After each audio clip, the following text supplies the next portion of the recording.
can't really overstate how important it is that we have so many longtime patrons of this podcast. But it can always be worse. I'm so thankful that it isn't. It's going to be our next t-shirt. It can always be worse. The Create Unknown.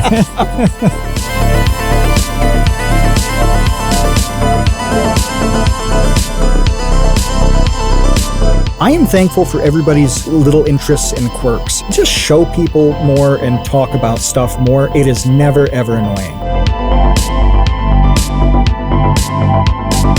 Can I make a weird analogy here? When you go to the mall, okay? Isn't there a documentary about nobody going to malls anymore? Okay, pretend that it was 10 years ago.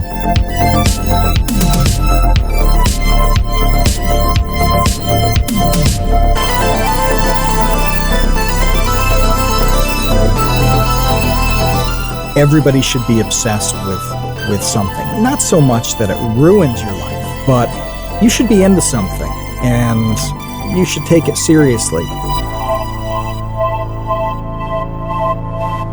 Hey, welcome to the Create Unknown, the home of Make Something Mean Something. I'm Kevin Lieber. It is TCU night, but it is a very special TCU night. It is the TCU night before Thanksgiving that we call Friendsgiving. With me, as always, is Matthew Tabor. Yeah, I want to be clear, though. Kevin and I are not friends. We're friends with you, all of you. Right. But strictly but a business relationship. Nothing more. That's right. We actually don't talk at all other than this, hour and a half once a week on Wednesday nights. Otherwise, it's just pure disdain behind the scenes for each other. It's true. One time he rapped on my front door and I went there and he was covered in blood and heaving. He'd clearly been running in the snow for miles. And I said, Kevin, is this work related? And he said, no, it's an emergency. I just slammed the door. That was it. It's only work. Under no circumstances will I engage with him in any other capacity. No. And I was literally rapping. I was freestyle rapping on the door, which I'm not good at, but I was trying my best. I thought, how can I get Matt's attention? Didn't work.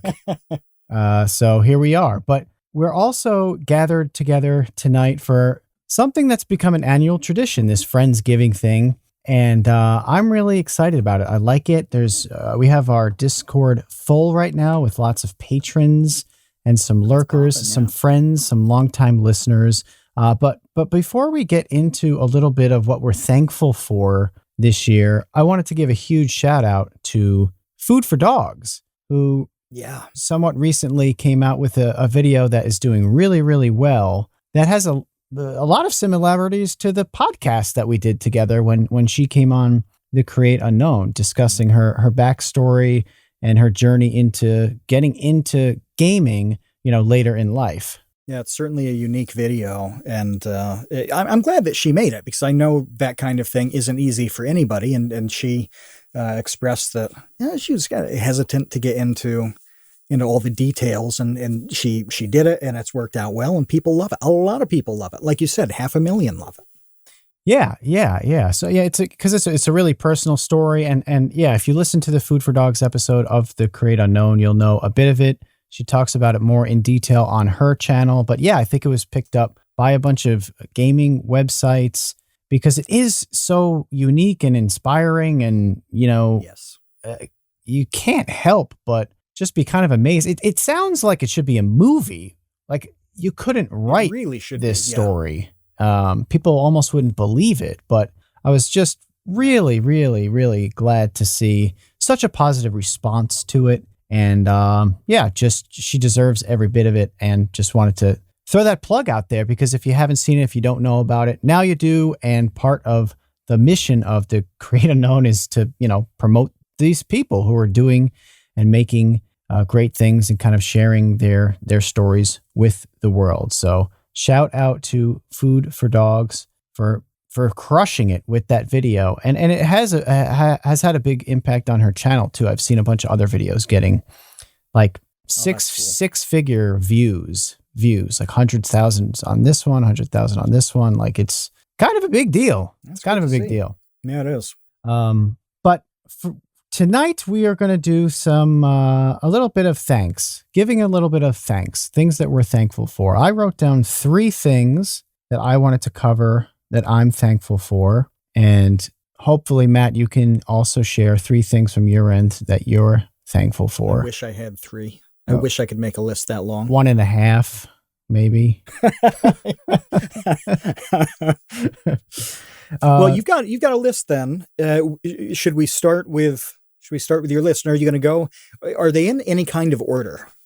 They are. Yes, they are in order from like most significant to least significant. Thanks. Yeah, they are in Okay, well, in order. You start from the bottom then, I suppose. Oh, start from no. I want to start from the top because it's the most important thing, and it's you the just part. want to get the banger out of the way then. Okay, that's cool. Because it's really the spirit of Friendsgiving, and I want to start off Friendsgiving, giving thanks to our TCU patrons. That's what I want to start off with. That's kind of the point of Friendsgiving in a lot of ways, but it also is genuinely something that, and I know I've said this recently, but I don't think that at least I do a good enough job expressing, first of all, how thankful I am for this community, how thankful I am for all of our regular listeners on this podcast.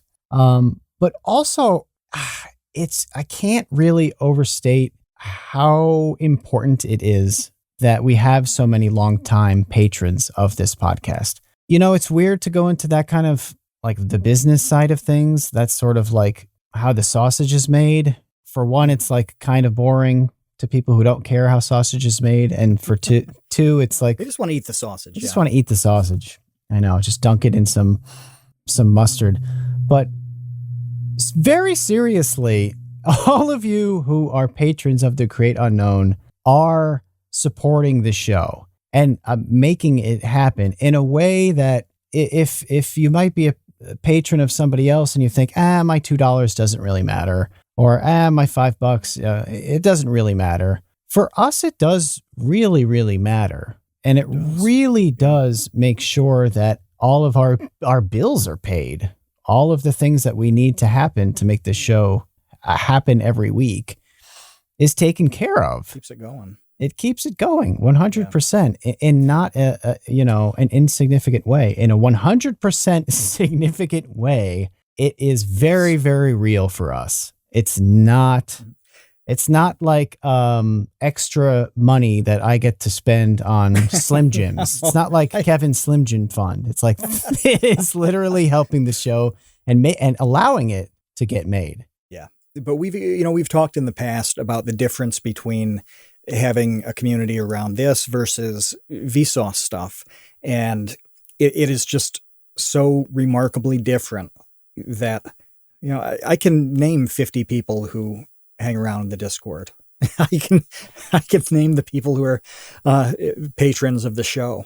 Can I come up with 10 individual people who I know are somehow part of the Vsauce community? Probably not. And that's weird because the scale is tremendously different. But we just don't get to know people at all on that other side of things. It's just, it's hard to explain because it's so odd. But, I think about when back in the day when musicians would give interviews about touring and, it's like, what do you think of Albuquerque? And, they're like, well, I got here at 4 and was on a bus all night. And then I did the show and, passed out, but it looked nice. Right. It's that kind of thing where you just don't get to get close enough to it to really have it matter in a personal way. But we have the complete opposite with this podcast. And I'm so glad that we have those two things. I think that not having a thing like this is a reason why some people feel like YouTube stuff is a grind because they do get into this faceless audience mode where nobody knows them and they don't know anybody. That's tough. So, we get the opposite here and it's awesome. We can hang out. We can enjoy ourselves completely and follow along with what other people are doing. You talk about how long some of the listeners have been around. I mean, we've seen people go through high school and go into college. We've seen them get different jobs. We've seen them just do all sorts of crazy things, and get better at the stuff they're doing, whether it's editing or making videos or any artistic stuff. Just everybody's progress, we get to see it, and that's amazing. That's awesome. Yeah. It is. It's great. It's so exciting, and we're always, every episode we have some explicit topic that we're discussing, or we have a guest that we're interviewing, and we never really get the opportunity to take the time to just let everybody know that it means so much. All of our patrons, all of our people who just hang out in the Discord. And if you do, neither of those things, but you just listen to the podcast in the shower every week or whatever, you're included in this as well. Yes. Listen to our voices while you bathe. You'll only get cleaner. But that's where I wanted to start things off, because it's Friendsgiving, and literally like all week when I was, making those graphics for Friendsgiving, it was just nice to see people in the Discord excited for it. Just had fun. Yeah. It's like, hey, we're not discussing any sort of drama on YouTube this week. We're just here to discuss kind of you guys and this community and this podcast. Relax. And what's going on with us in this crazy YouTube world. In the episode chat, jump in, take over, throw things in. Can I do something off my list now? Yes. Okay. So this sounds like a joking kind of thing, but I am so completely dead serious about it. I am so thankful that all the difficult and bad things aren't worse. We were talking about this the other day. Like, I am so thrilled when something is difficult or goes wrong or whatever, that it isn't worse, because it can always be so much worse. Like, absolutely always. And sometimes it is. So when schedules are tough, or you kind of run out of energy, or just anything that sucks. We've got a lot of people sick right now. It's weird. Andre APM, he's little down with COVID and things like that, it seems. Dojangles booster shot knocked her out. Look, those things aren't cool, but it can always be worse. I'm so thankful that it isn't. It's going to be our next t-shirt. It can always be worse. The create unknown. And Conrad says that he is sick of me. Well, you know what, Conrad? It could always be worse. We could switch this show to 5 days a week, and you'd feel obligated to listen, and then you'd have 5 times the pain. But you don't, because it's not worse. This is exactly my point. Yeah. But no, I mean, things have been up and down as they are in, that should be clear from 10,000 episodes of this show, that there's a lot of inconsistency. And that can be great when things are uncommonly good for a long time. It can be terrible when you're in a massive rut, but usually it's this crazy up and down cycle, and you never really know what's what. Yeah. And I look at that and think, God, it could be so much worse than it is right now. And I'm happy that it's not. I am truly thankful for that, because there are times when it's worse. And it feels good to know that, things just aren't that bad, because they just aren't. Yeah. Being grateful seems like something that you don't hear a whole lot about, Yes. Just kind of like generally speaking, if I could throw that out there. It doesn't seem like a whole lot of people recognize kind of like the things that they do have in their lives that are good. Maybe they do, and they just only like to talk about the bad stuff. I don't know. That could be possible as well, but it is important to. It's hard not to. Yeah, it's hard not to let it dominate. Yeah. But no, it's cool to step back and think. If you can't just plain be grateful and be happy about all the things, at least be happy that they're not worse. When you go to get the mail, and then this thing that you got off eBay that you should have gotten a week ago still isn't there, you can be angry about that, or you can just be like, hey, I didn't get hit by a truck when I crossed the road to the mailbox. That's awesome. It could always be worse. I didn't step in dog shit on my way to and from the mailbox. Yeah. It can always be worse. So I'm thankful that it's not. Yeah. Yeah. That's good. That's good. I have a number 2 for thankful, and that is the new Vsauce 2 format. I am thankful for. We haven't talked about that at all, I don't think, on TCU. I think it would have been a little premature. Yeah. Yeah, but I don't even know if we've really mentioned it. But for those who follow Vsauce 2, there's been a shift in style recently, which is, going away from the paradoxes and the math games and going into stories that really illustrate the real life consequences of getting things wrong when it comes to any sort of cognitive analysis. And for years, I was really proud of the fact, and we put a lot of effort into the conclusions of Vsauce 2 videos, giving people some sort of like relatable or real life tangible way to understand why something like optimal stopping theory matters.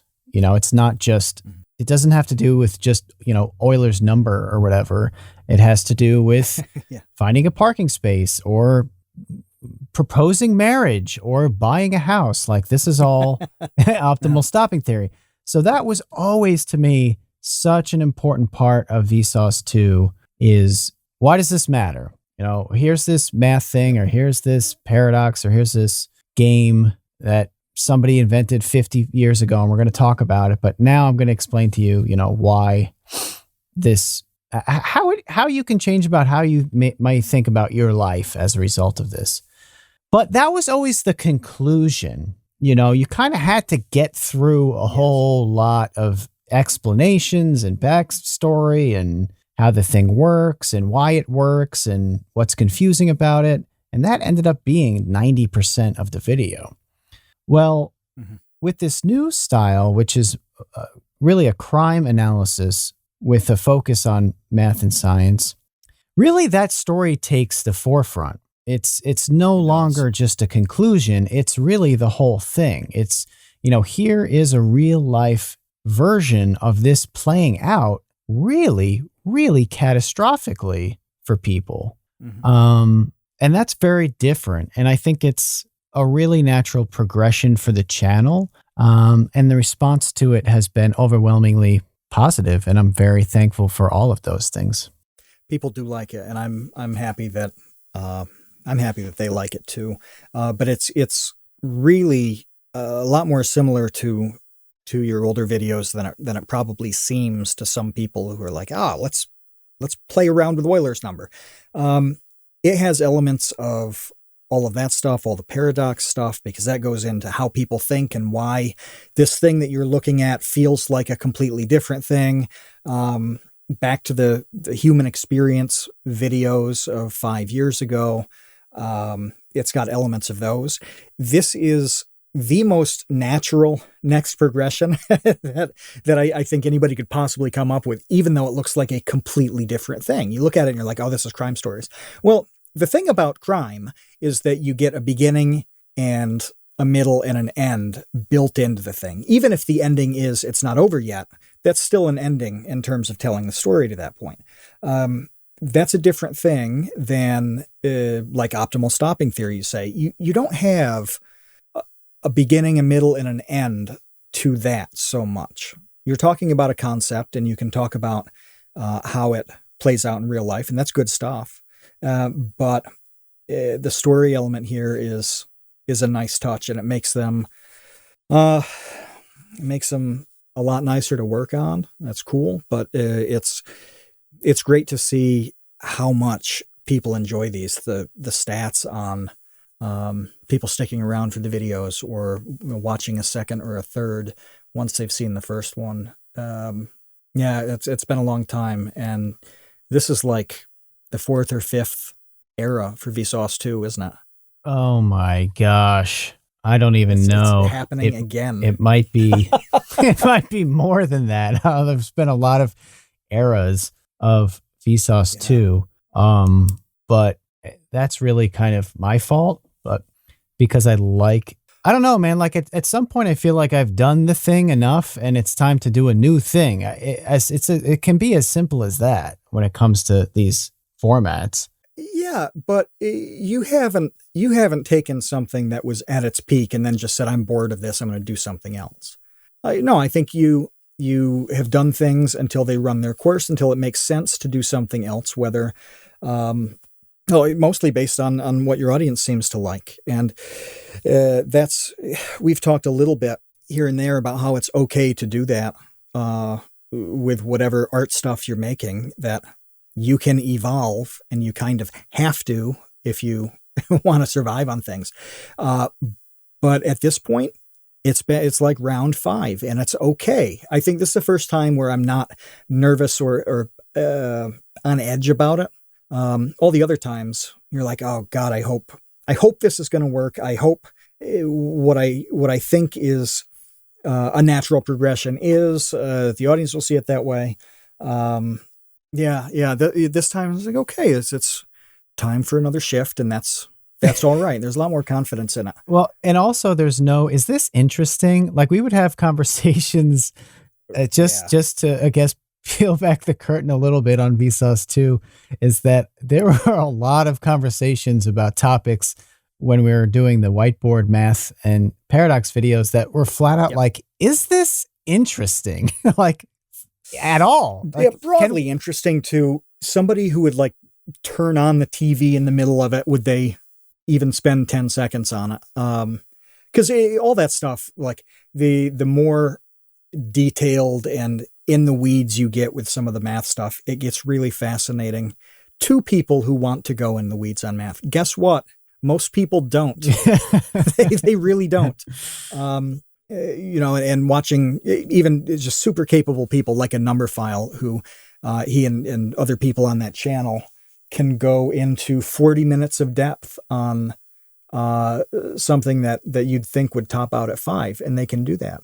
Then it gets really, really interesting. But we have looked at stuff like TikTok and talked about shorter content and different styles of conveying the things we want to convey, whether it's a bit of knowledge or whether it's a feeling or a sense of meaning in some way, or it's a story. And we've really done, the reason I'm going so long on this is because we've really done the things that we talk about on this podcast and have for 2-3 years, using the experiments and formats, applying that to stuff we do, not chasing any kind of algorithm or whatever. That's the best part, is that none of this is a response to a top 10 list of search terms. I mean, it's right. It's not like, even though true crime is a successful genre, it's not like we're like, oh, what kind of, thing can we sell out to get some views for? No, not at all. 0. So it's sincerely and legitimately a natural evolution on a thing. And we've just put into practice every single thing that we've ever talked about on this podcast. So you can see that in action. And please realize that it's just okay to reinvent. Yeah. Yeah. Cause I was nervous at first. I didn't know how people were going to react to it. You just don't know until you do the thing and you just see what the response is. So when we first did no way to know. The Sally Clark video, Making a Math Murderer, that was coming off the heels of, I think, the 50-50 problem, which is a very different video. Yeah. And it was like, okay, here's this thing instead now. And the response was great. And it was literally like, hey, I really like this and would like to see more of it, which I don't know how you get a more ringing endorsement than that. So no, that's really it. Yeah. And people subbing at a rate that says, I'm pushing this button out of all the buttons I can push on the youtube.com because I want to see the next thing that this person does. Mm-hmm. That's really what a subscribe is. And when you think about it that way, that's a big deal to make somebody think that. So doing a new kind of video and then seeing people respond in that way, that's a good feeling. There was one comment that struck me and I laughed at a bit, where somebody said something along the lines of like, I never thought I needed Vsauce 2 true crime videos in my life, but now that I know that I know that it exists, like I need it for the rest of my life, is something like that. But that really kind of goes into what you were saying earlier, which is like, this wasn't a trend that we were jumping on. It's not like we were doing the math of Squid Game or something like that, where it's like, oh, what's popular? Oh, let's do the Vsauce 2 spin on that. It's more like, actually, this is an interesting way to approach things like, the Einstellung effect. And I think it's a better way of tackling those things than just doing a whole video on the phenomena, because people learn through story. They don't learn through conceptual explanations. So I'm really happy with that. That's my number 2. I'm thankful for the new Vsauce 2 format and everyone who's watched the videos and everyone who's left encouraging comments about them. This means I have to be thankful for something else in the world, don't I? Yeah, you do. Is it my turn? I wasn't prepared. I wasn't prepared to feel good about anything. I just wasn't. All I had was, I'm glad it's not worse. I think that's your 1, 2, and 3. I'm glad it's not worse. That's the top 10. No, so I don't know exactly how to word this one, but hear me out. I am thankful for everybody's little interests in quirks. Now, this is mostly a Discord, Twitter thing. But who was talking about Plunderlings just last night? What are Plunderlings? Plunderlings. So I didn't. Yeah, I'm gonna look it up again here so I can pop a link in. So there's a Kickstarter for it. They're these action figures that are like a little bit goblin and a little bit pirate. Okay. They look awesome. Yeah, they are so cool. I didn't know anything about them. There, I just popped the link in. There's a Kickstarter that funded the initial round of Plunderlings. Well, so I spend 15, 20 minutes reading about Plunderlings. Yeah, I think it was Salt. Google Docs brought that up. Salt in the Discord. Yeah, it was cool. And Salt said they were looking at them and you get these little accessories for them, whatever. It was fun for like 15, 20 minutes. I watched some football on Monday night. And this happens a lot. Demetrius, who I saw, is he still in? I saw him earlier. Yeah, there he is.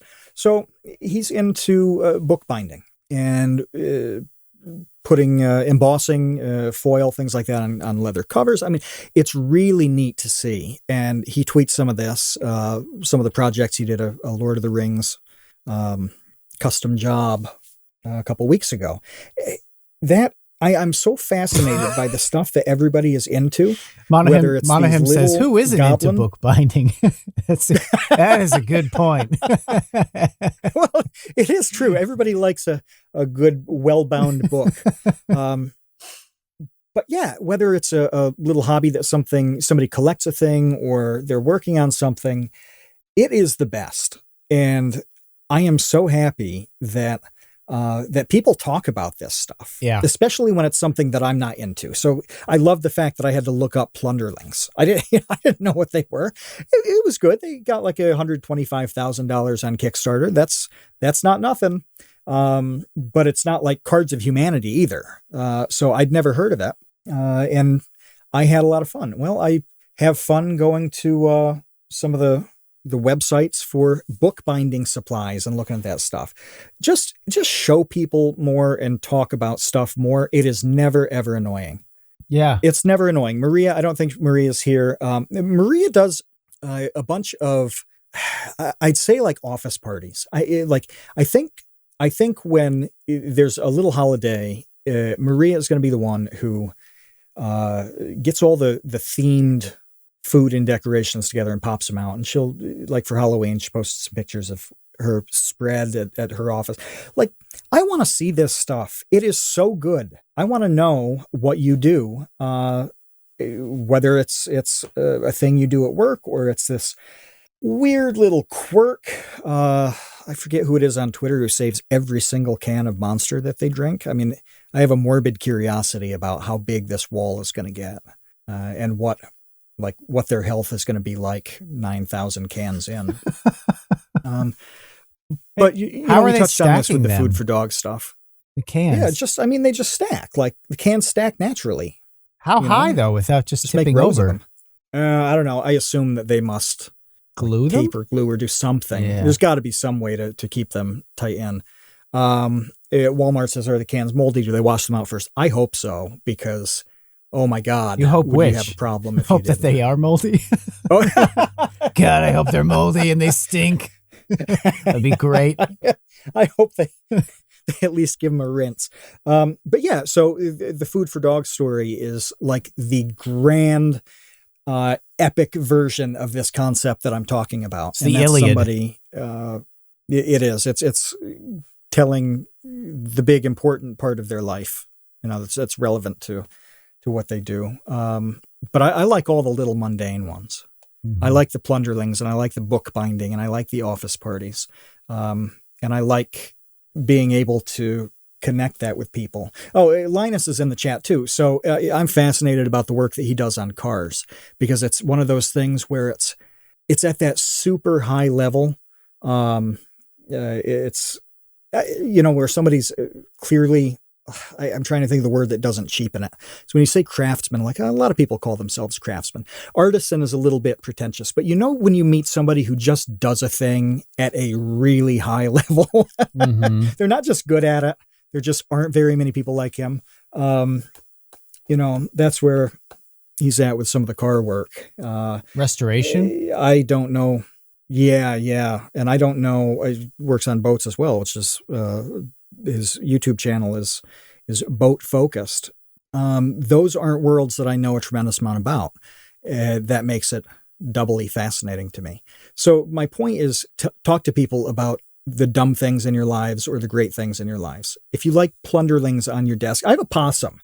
Now the people on audio can't see this. Let me make sure it's going to go through. I love possums. I have a little possum by my monitor. He's on wheels, so you can pull him back and like make him zoom across the desk. I like possums. I should tell more people about the possums on my desk. Because I'd want to know about the possum on your desk. You got to have something quirky on your desk, Kevin, don't you? Oh gosh, I am like the desk has to be clean guy. That's what I'm thinking, because I've spent a fair bit of time in that room, and I'm like, I cannot recall anything other than like unfettered chic desk. Yeah, I hate clutter. Oh man, clutter makes me crazy. It's weird. I've noticed that with creative people, go one way or the other. They're either like really hyper clean because the chaos distracts them, or they're just total disaster messes, and the disaster mess chaos comforts them. It's the weirdest thing. Yeah. No, I think you're right. There's not a lot of 5 out of 10s in that game. No, it's 1 or 10. Nothing. Or total chaos. Yeah. Yeah, nobody's into a little bit of chaos, are they? No, I think that's annoying both ways. No, it's all or nothing on that. I have a lot of art on the walls, though. But no, I'm into that. You do. I like having art on the walls. Art is inspiring to me. So I wish I had more art, actually. You got good stuff there. That is Would you like to buy, you need more art. Would you like to buy, I'm looking at all the possibilities. Do you like very realistic looking scenes from the Western frontier? Some very fine prints. I could be persuaded. Match absolutely nothing in your house. Sure. Yeah. Yeah. Perhaps. We'll see. But those are quirks that I like. I like knowing, reinforced that Kevin has this immaculate, pristine desk, because that's something that I never really noticed, but I figured it was the case because I couldn't recall anything on his desk. I like knowing that, I like knowing about the stuff he doesn't have on as much as I want to know about the things on yours.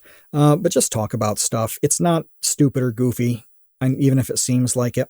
Yeah, I think people get self-conscious fascinating. about it, but it's like, don't get self-conscious about it. You know, it is a weird thing where even if you're like not specifically into the thing, the passion comes across. And that's like such a generic piece of advice for YouTubers that you've heard for a decade now, where it's like authenticity. But there's a reason that it's generic, because it's true. If people want to know what you get weird about, like what, unless it's like horrifying, which is possible, and maybe you get weird about something that's truly horrifying, in which case, maybe don't post about that. But conversely, I think it is fascinating how something as mundane as a little tiny possum figurine or the like can actually be pretty interesting to somebody else, because it's those little differences that make you who you are. And people are attracted to that. They want to know who you are. If you're just saying the same thing everybody else is about the same TV shows and blah, blah, blah, like, that stuff is so boring. That stuff is so boring. And surely, everybody has certain things that they get weird about. And that's where your personality comes through. I think that's the big thing. Yeah, no, it's absolutely true. The quirky combination. So I think this was before we hit record. We were talking about Seinfeld. You were talking about Seinfeld, and you said that you'd watched the whole thing start to finish a year ago. Yeah. Well, that's the kind of collection of information about what you enjoy in life that adds to things. So this may shock anybody listening. The guy who chain watched Seinfeld beginning to end has an intense interest in the particulars of comedy. That has shown in a few recent episodes. Yeah. That's the backstory. That's the detail that fills out all the stuff you pay attention to. It matters. And Kevin put it perfectly. I couldn't come up with the right phrase on it, but it's natural to feel self-conscious about it. And like everybody else will think it's dumb. Even if they do, it's charmingly dumb. I think it's dumb that this guy puts all the monster cans on his wall. This is objectively stupid. There's truly nothing useful about that. However, I think it's awesome. Yeah. I think it's great. Don't feel self-conscious. And if somebody is weird about it, just go somewhere else. You're on the internet. Go to a different Discord server if people are giving you a hard time in one. And I mean, watch a different YouTube channel. If anything, you'll know at least two people, Kevin and Matt, will be interested in your thimble collection. Yes. And we'll ask you questions about your thimbles and what's different about them, and which thimble you like the best and which you like the least and why. As stupid as that sounds, that does sound interesting to me. And I know if a thimble collection is 1% interesting to me, it's 1,000% interesting to Matt. Oh, I know that for a fact. This reminds me, since you talk about the collections. Dan the Latch had to leave a few minutes ago. He was in the chat. He was talking about his dad's collection of tiny things. Mm. Now so I talked to him about this for like a half an hour, and then asked him a bunch of questions about the specific things that his dad was into. He just has this remarkable collection of really small things. So like little medicine bottles, anything that's in a package that is small. If it's pristine, he seems to be into it. Base weight might have been right. No, I think it's his dad, not his grandfather. He has really nice displays and cabinets with all of these things, and it's just amazing to look at. That kind of made my day, as weird as it sounds. It was just, man, knowing the effort that went into putting even just the little portion of the collection that we saw together. I know what it's like when you see this thing, you're like, oh, this is going to be awesome. This is a fit. And that got built piece by piece and probably over many, many, many years. That is endlessly fascinating. So whatever you're into, whether it's antique medicine bottles or Plunderlings on Kickstarter, talk about it because it's cool. Yeah. Yeah. What's interesting are the particulars, not the generics. Yeah. So let the particular really flag fly. I have a quick one for number three, and then if we have questions, I definitely want to get to our friends for Friendsgiving, and I don't want to hog the conversation so much. So we will get to that. Number three for me is, this is going to be a weird one for some people, but for me, man, I am thankful for YouTube Shorts. YouTube Shorts have really, really helped Vsauce 2 this year in an absolutely incredible way. Whether or not people like YouTube Shorts, that's 100%, on you, and I respect whatever opinion you have on them. But let's be real about this for a second. TikTok has been the first actual competitor that YouTube has been, I don't want to say afraid of, but have taken notice of. Ever? I think ever, Pretty close, yeah. The only other thing that came somewhat close was Twitch, I guess, but which they just tried to then buy, then they couldn't, so Amazon bought it, and so then YouTube just did their own streaming thing, which from what I've heard, a lot of people like better than Twitch at this point. So I don't think YouTube really cared about Twitch. TikTok they care about, and yes, they do, because they are losing market share to younger people to TikTok. So their response to that is YouTube Shorts, which is basically TikTok on YouTube. And something is going on with these shorts where you could get a lot of views on these things in a way that's much, much more difficult in like the traditional YouTube sphere. I mean, first of all, obviously the mechanism for the delivery mechanism is totally different, because you're not sitting there scrolling through your feed, deciding what to click on. If anybody knows how TikTok works and how shorts work, things just start playing. Zoom. Do you want to watch this? No. Swipe. Do you want to watch that? Yes. Okay. Next. Nope. Swipe. You just go. And some of the shorts that have been uploaded to Vsauce 2 have gotten millions and millions and millions of views, which, hasn't really happened like that on that channel in years. So, and also it's brought a lot of people into, it's been like a new discovery method for Vsauce 2, where people have like the gateway drug of the short, and then, what is this channel? And all of a sudden it's like, holy cow, there's a lot of videos here that I can now watch that are, a lot more in depth than this 35-second, math trick. So I know that it has kind of like a mixed response from some people, having to see the shorts, the way that they're delivered, the way that they're different than the longer form content, et cetera, et cetera. All of that is valid, and I recognize that.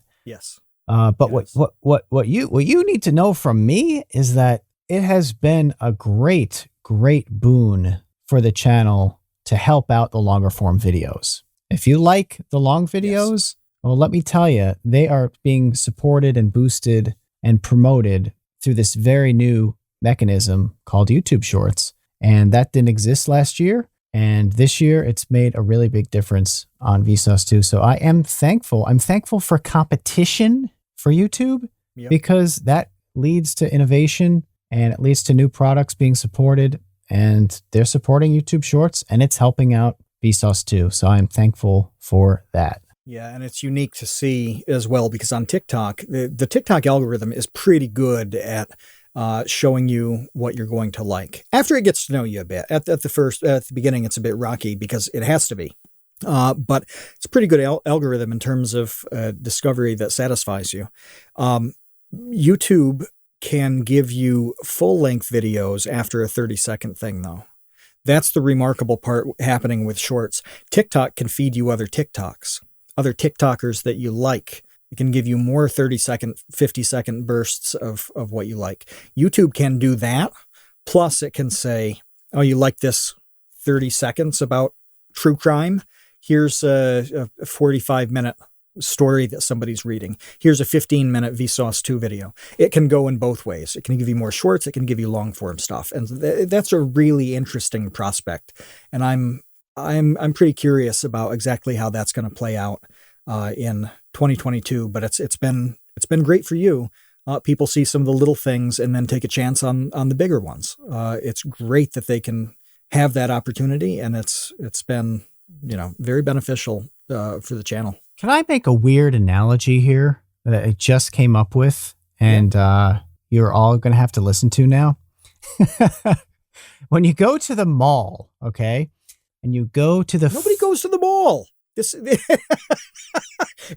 there a documentary about nobody going to malls anymore? Okay, pretend that it was 10 years ago and you went to the mall, okay? Or you go to Costco, if anybody goes there.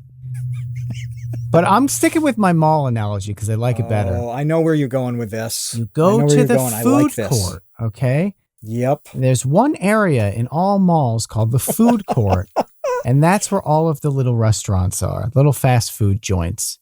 When you're there all day, it's a long trip, you're shopping, you got to eat something, you go to the food court. Well, the Chinese food stalls at the food court almost invariably have somebody there with a little tray of like General Tso's chicken and some toothpicks handing out free samples. And if you're unsure of which fast food stall you're going to go to, and some like lovely woman hands you some free chicken on a toothpick and you eat it and it's delicious, well, I think I'm going to get some Chinese food now. That's YouTube Shorts. YouTube Short is the lovely lady with some free chicken on a toothpick to entice you to eat the full Chinese food meal and get the lo mein and get the fried rice, get a little egg roll for yourself, a little soda, and fill your stomach before your day at the mall is through.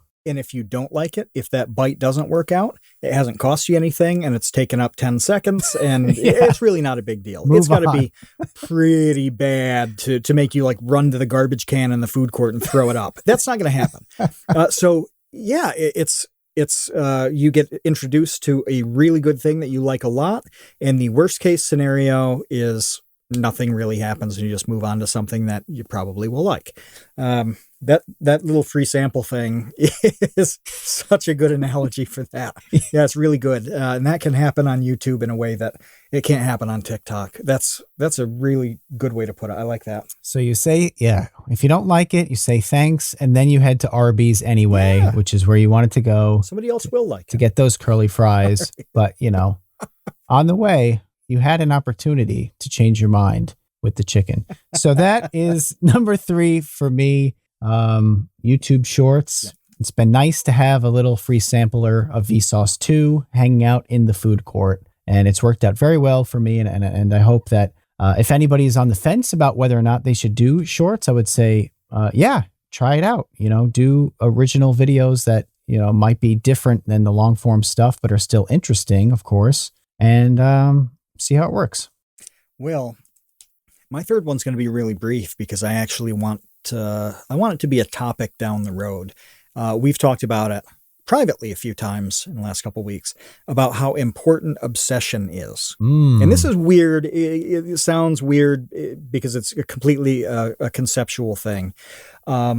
This came about because, as people in Discord know, I've been talking incessantly about these cards from the 1930s that have Native Americans on them. I'm weirdly obsessed with this, and it's awesome because the first thing I do when I wake up in the morning is check alerts and see if any new ones are available or see if any offers got whatever. It doesn't matter. Like whatever happens is fine, and that's such a nice thing. It's this cool little start to the day, and I feel good about it, whether anything, I've gotten anything or I've lost an auction, whatever, anything's fine.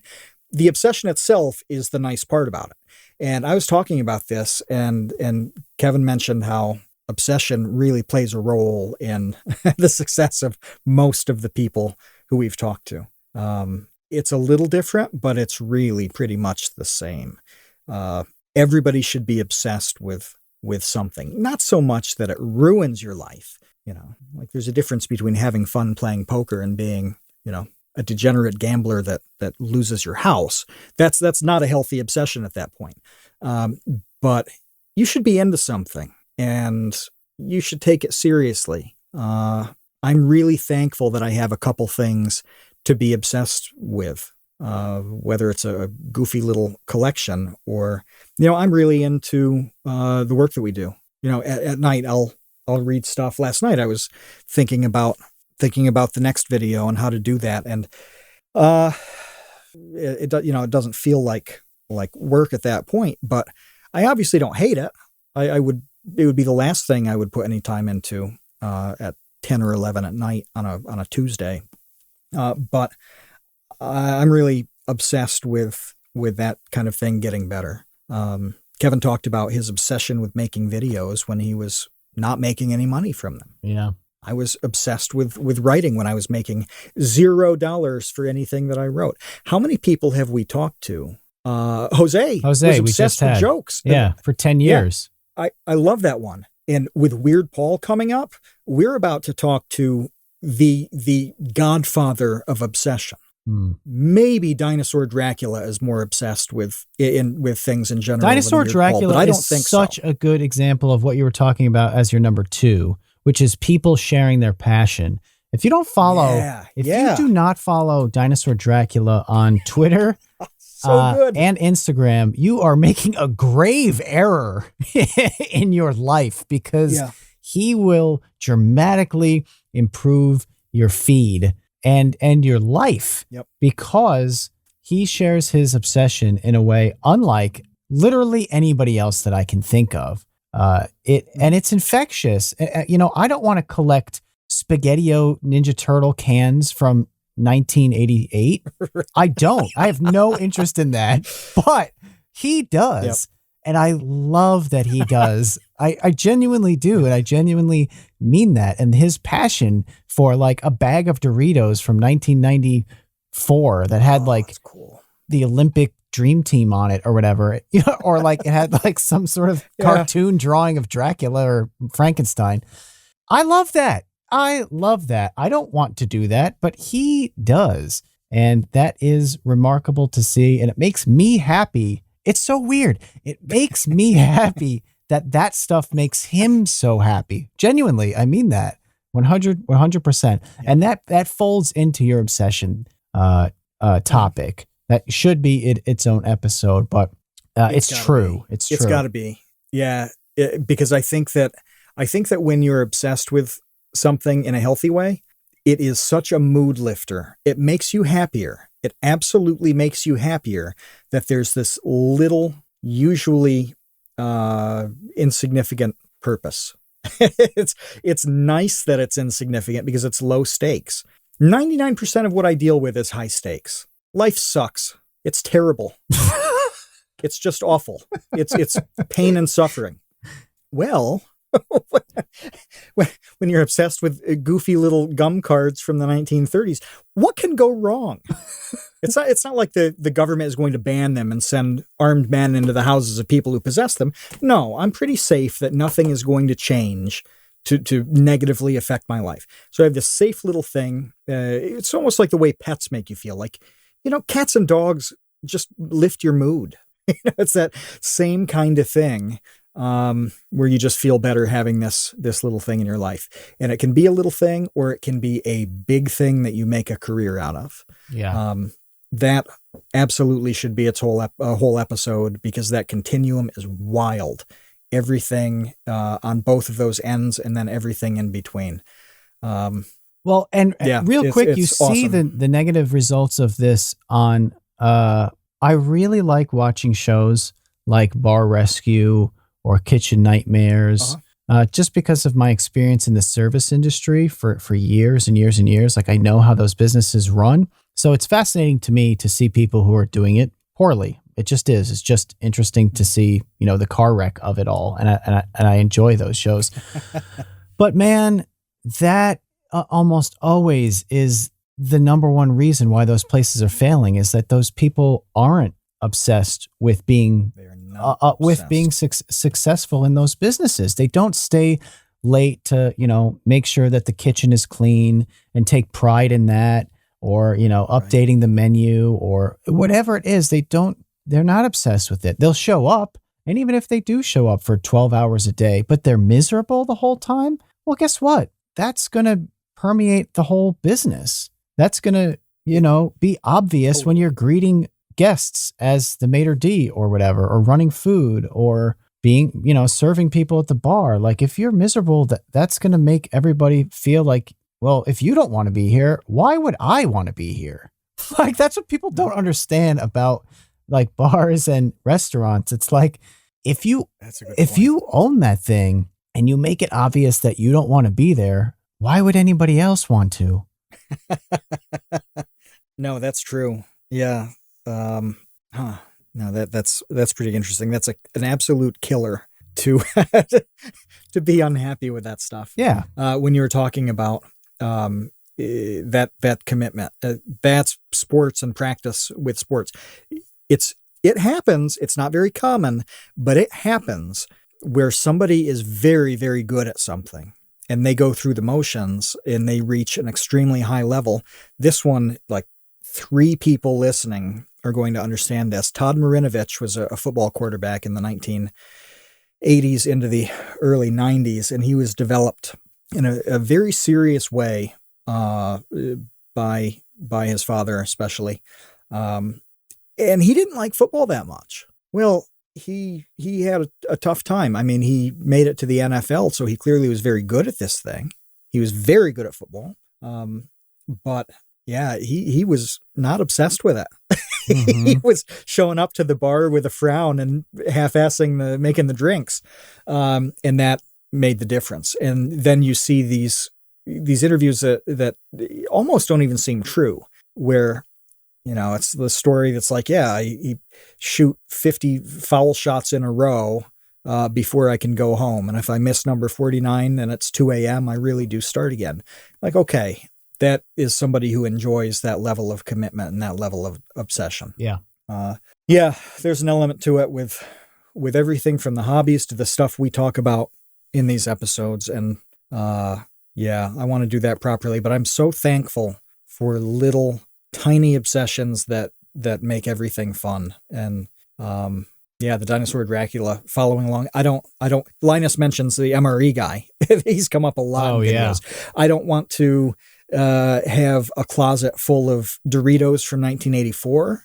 I don't want to eat an MRE from 1871, but I want to know both of these people who do those things. But I want to be best friends with both of the people who do.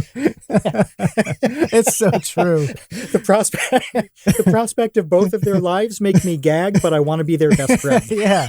But I support them fully, and I will invite them to my wedding. Yes. Yeah, seriously. Yeah. No, so I'm absolutely thankful for that stuff. It just plain makes me happier. Yeah.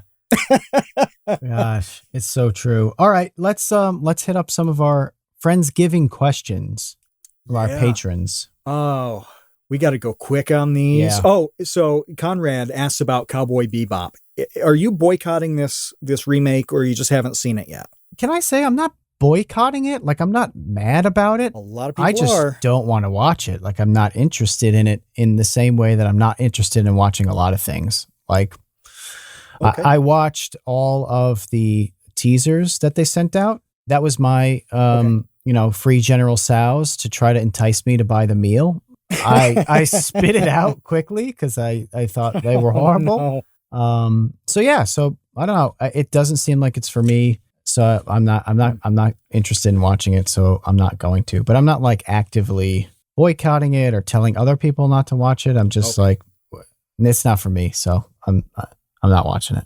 Well, I've seen more than you. I watched the first episode as I was cutting boxes the other day. I thought, what's a good show? What's a good thing that I don't really have to pay attention to as I cut boxes? I put that on, and I've never seen the original, so I'm coming in completely fresh. All I know is people ripping it on Twitter. It was okay. It was all right, a little confusing, and the feeling that I got was, I can totally see how everything that's happening here would be amazing animated. Some of it adds up oddly in live action, and maybe I'll get used to that.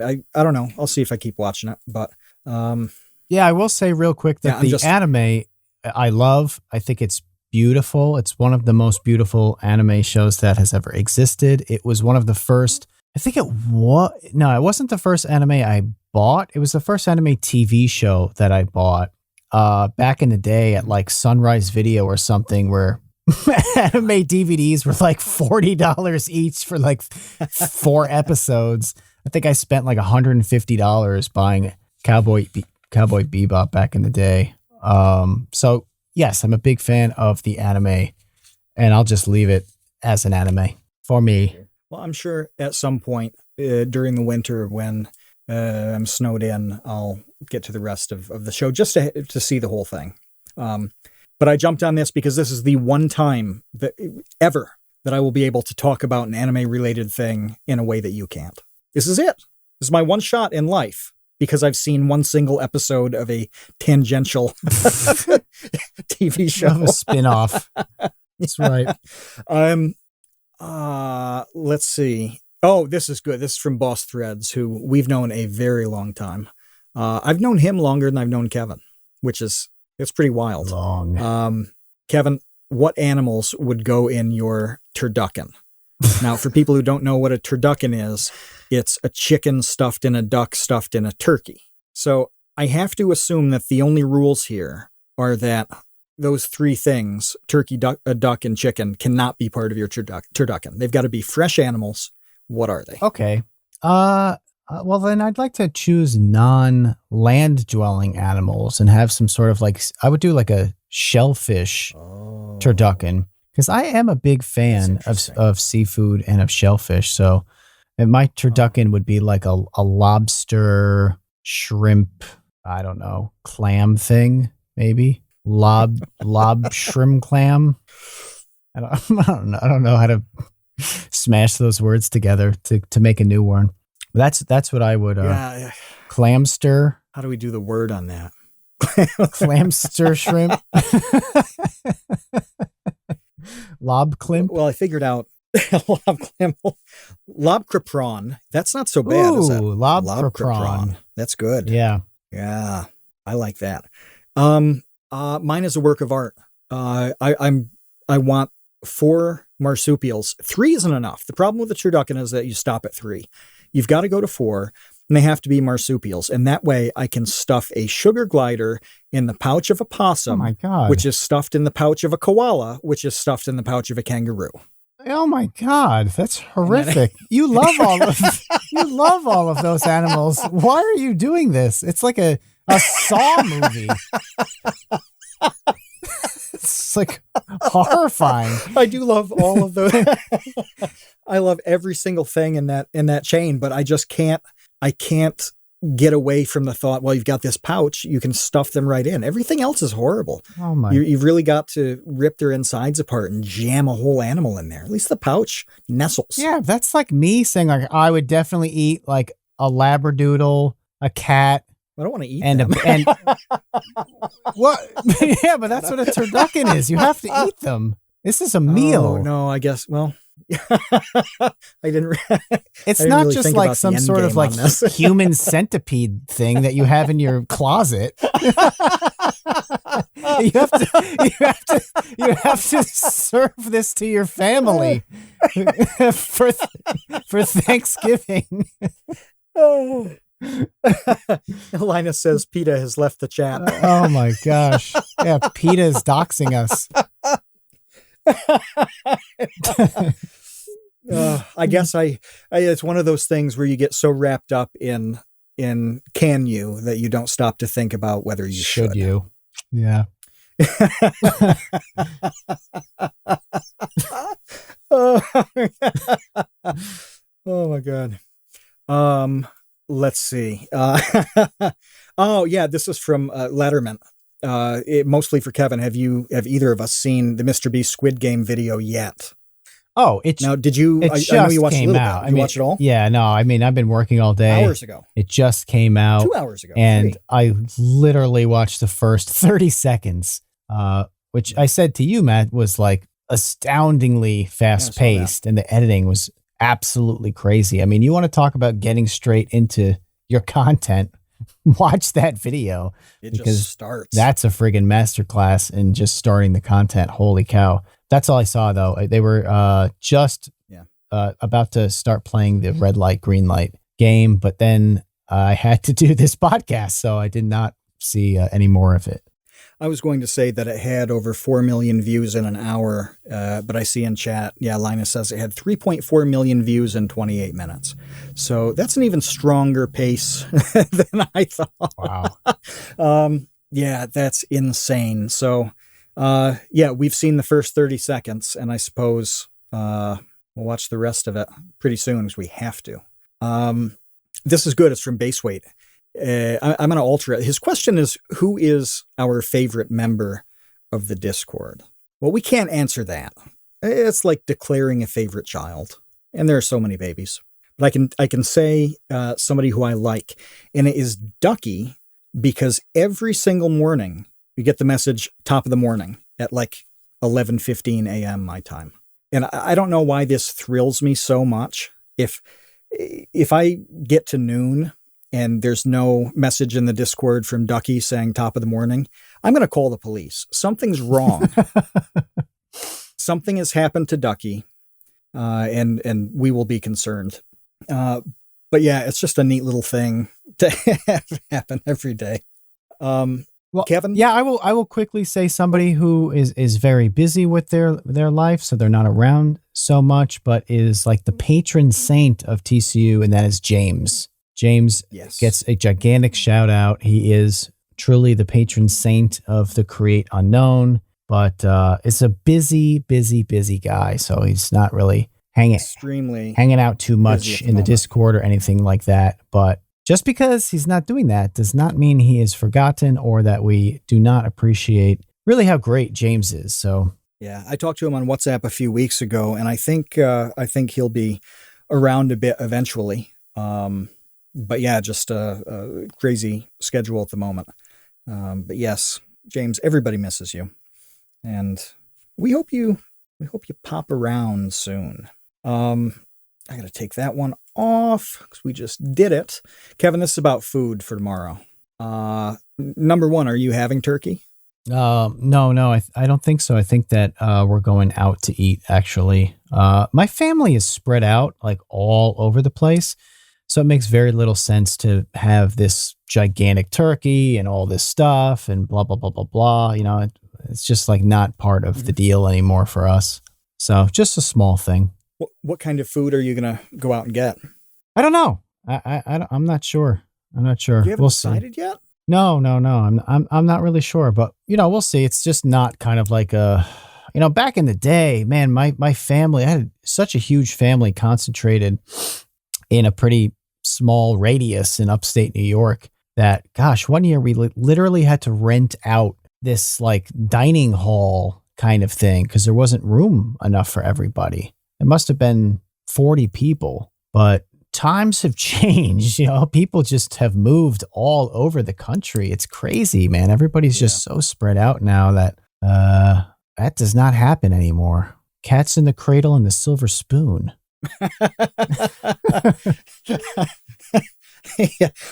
We do have to start making references that you don't have to be 81 years old to get.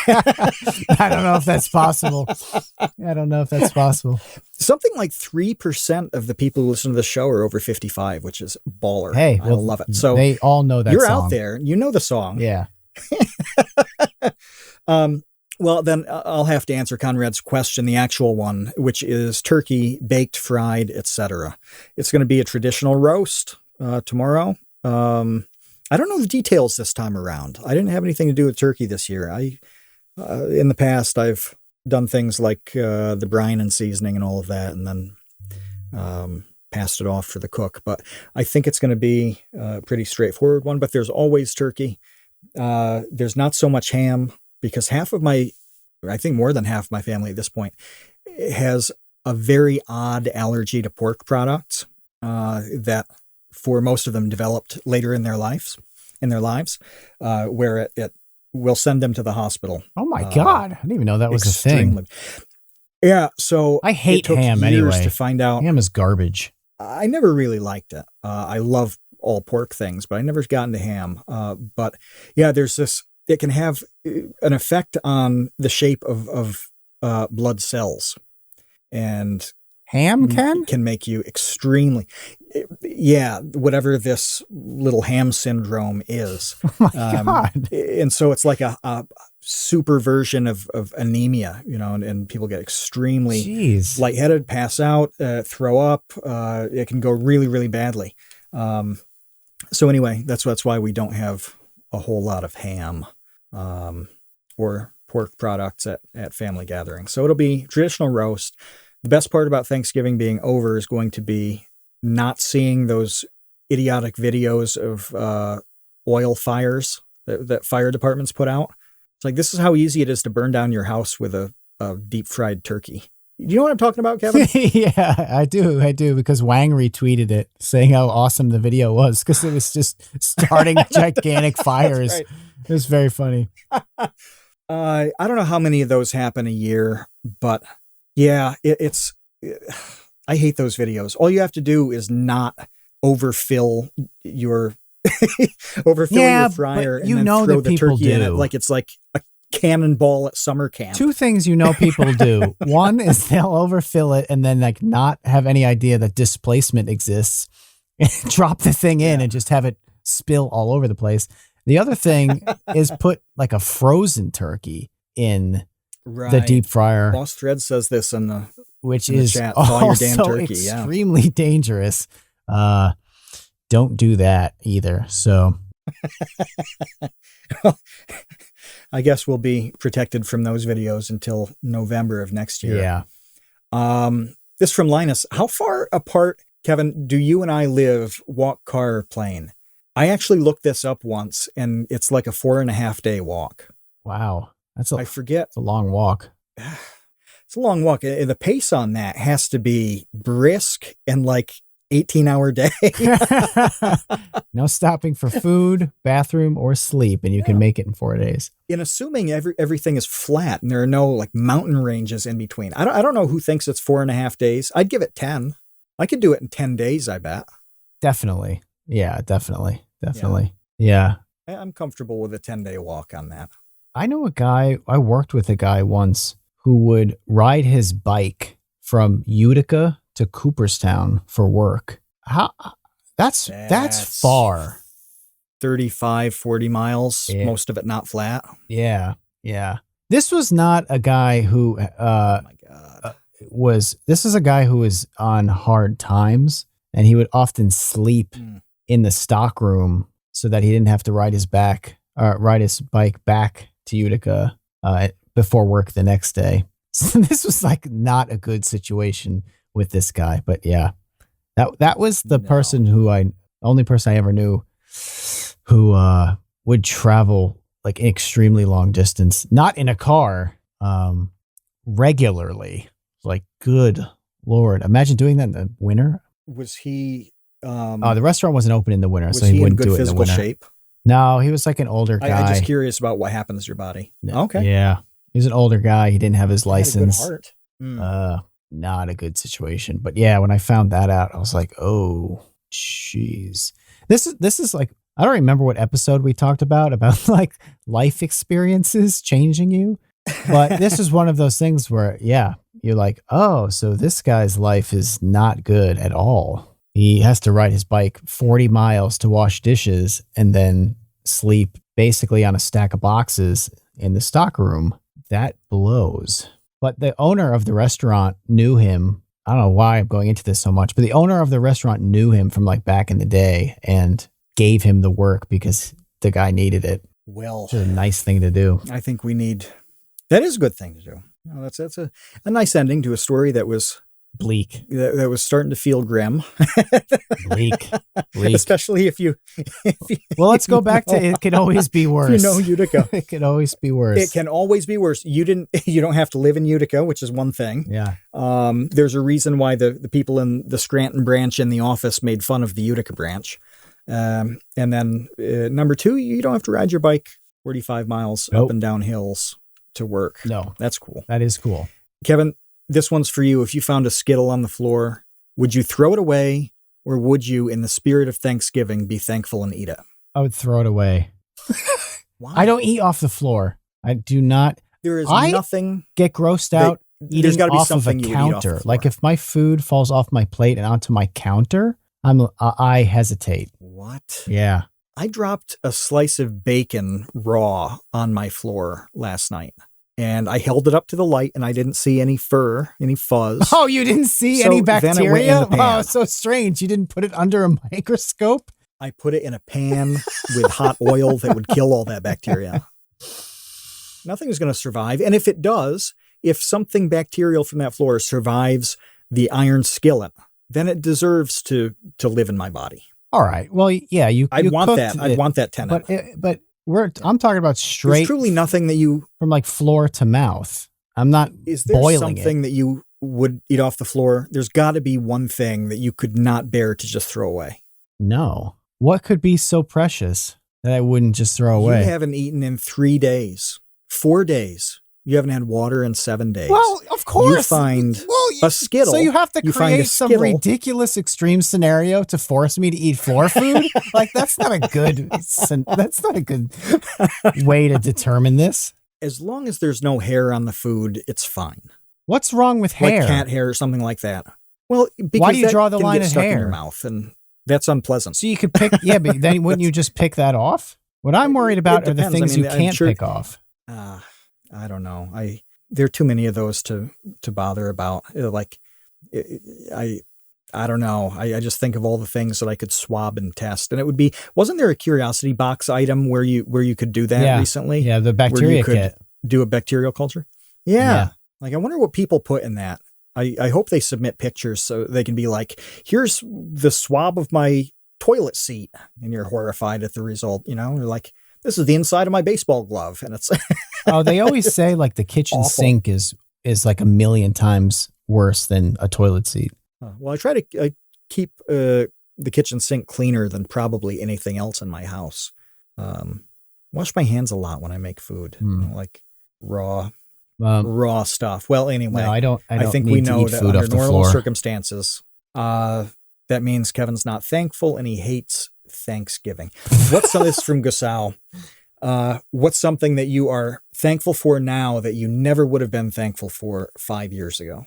Oh, I don't know. That's kind of a That's hard. big question that I wish I had more time to think about. I suppose one thing that is a big answer to a big question is feeling settled and not feeling that's a like, good one. you know, there's always something better or something else I need to do or things that I'm missing out on or blah, blah, blah, blah, blah. Like that's a big source of anxiety, I think, when you're younger, that as you get older really kind of dissipates for most people, where you feel like more settled in who you are and what you're doing and, you know, what the next year is going to look like and what the next 4 years are going to look like and stuff like that. And that's to me, a better place to be. I don't know if that sounds like it's a bad thing, but to me, it's not. To me, it's a good thing. Like within the confines of that comfort, you can still find things to explore and be excited about. But at the same time, there's not this like underpinning of,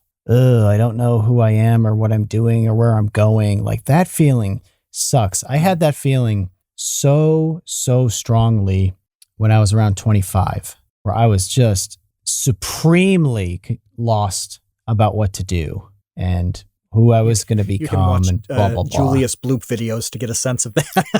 Yeah, sure. Jerry Bloop videos, what I mean. You were living Jerry Bloop.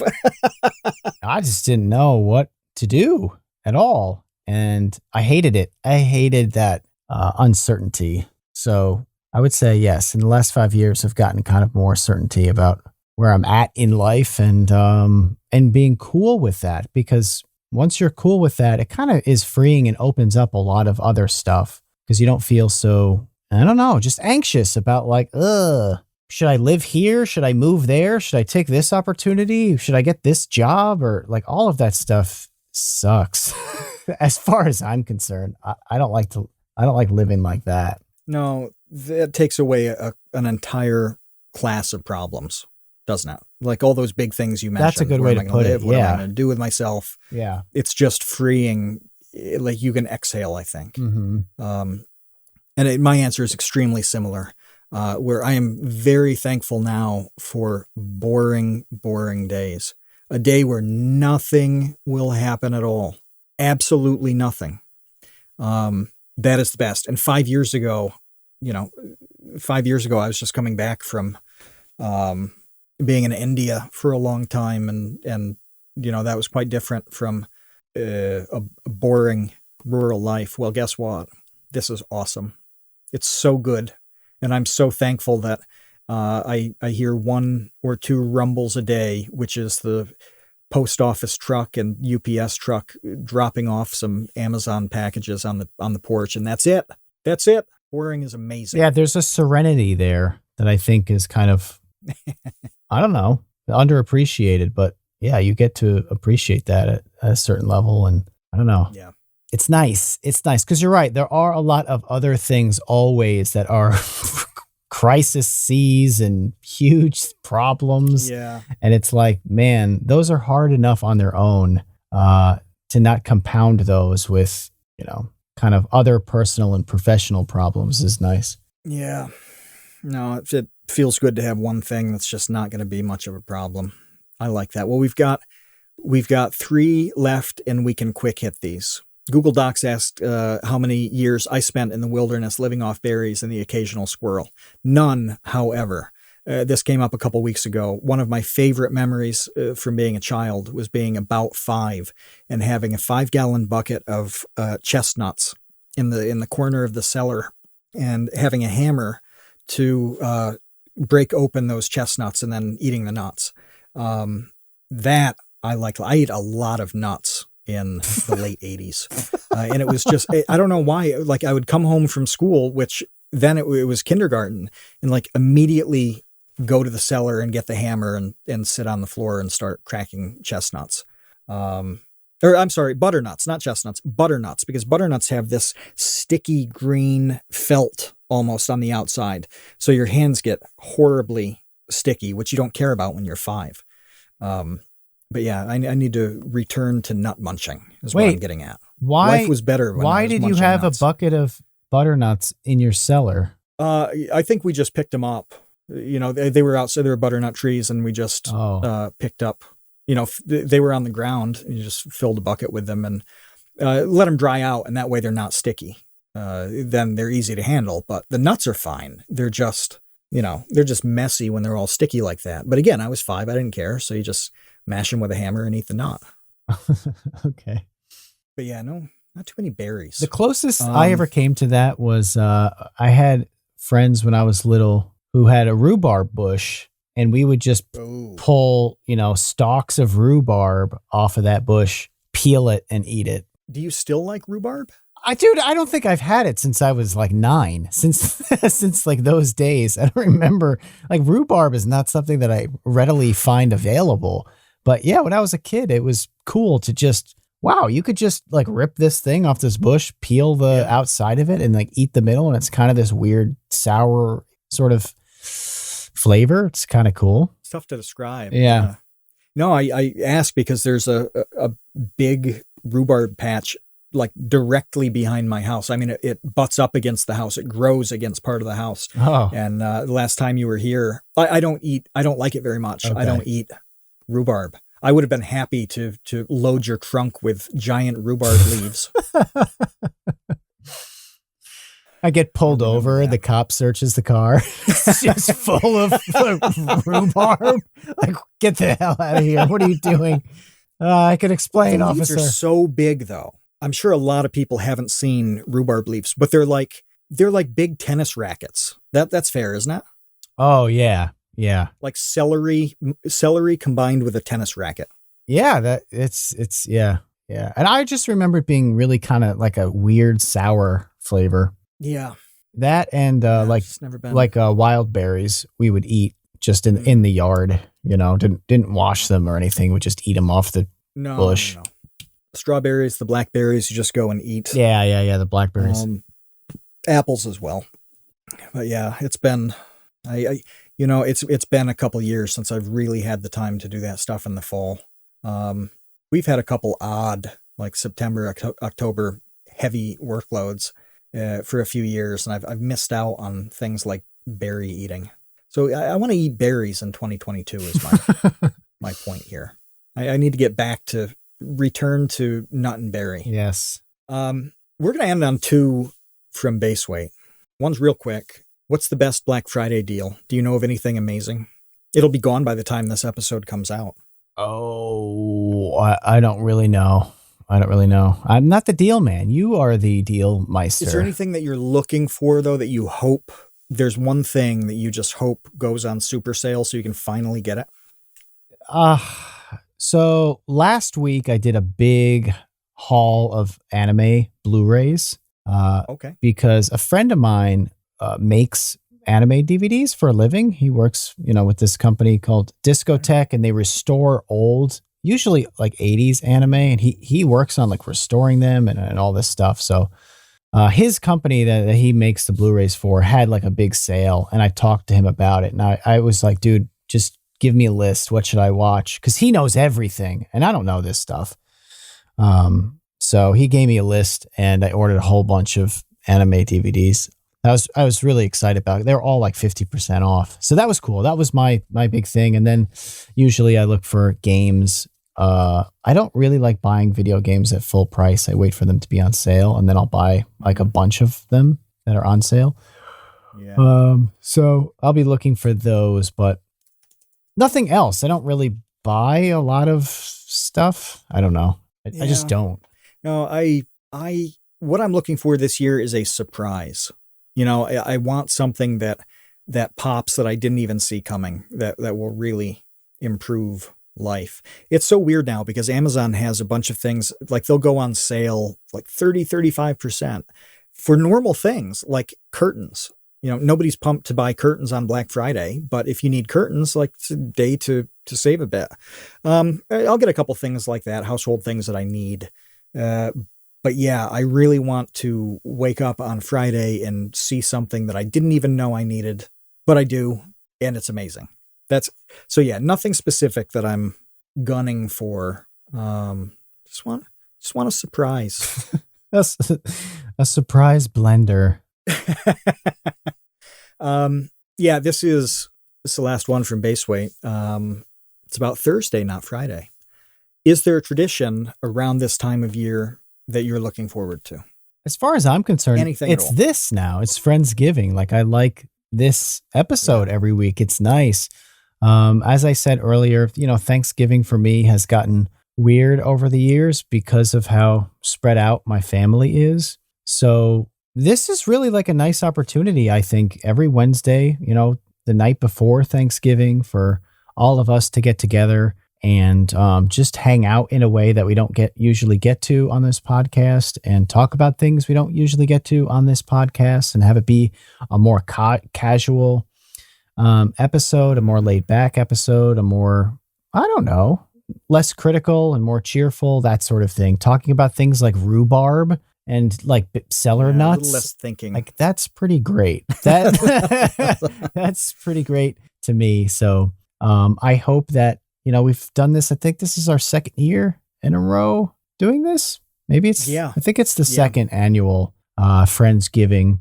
And I really, really hope to continue this tradition. And I hope everybody that's here with us tonight will join us again for Friendsgiving next year. And new people come. Yeah. That's another hope that I have. I hope next Friendsgiving is bigger and better and more people than this Friendsgiving. So if you've been on the fence about joining us on these live recordings, I know a lot of people can't, just due to the nature of work and life and that sort of thing. But if you can fit it into your life, people are traveling and stuff. that'd be sweet. We'd love to have you for sure. Yeah. No, I feel the same way on that. I really have been looking forward to this, just hanging out and talking about whatever comes up, and seeing the people who we talk to all year long. I like it.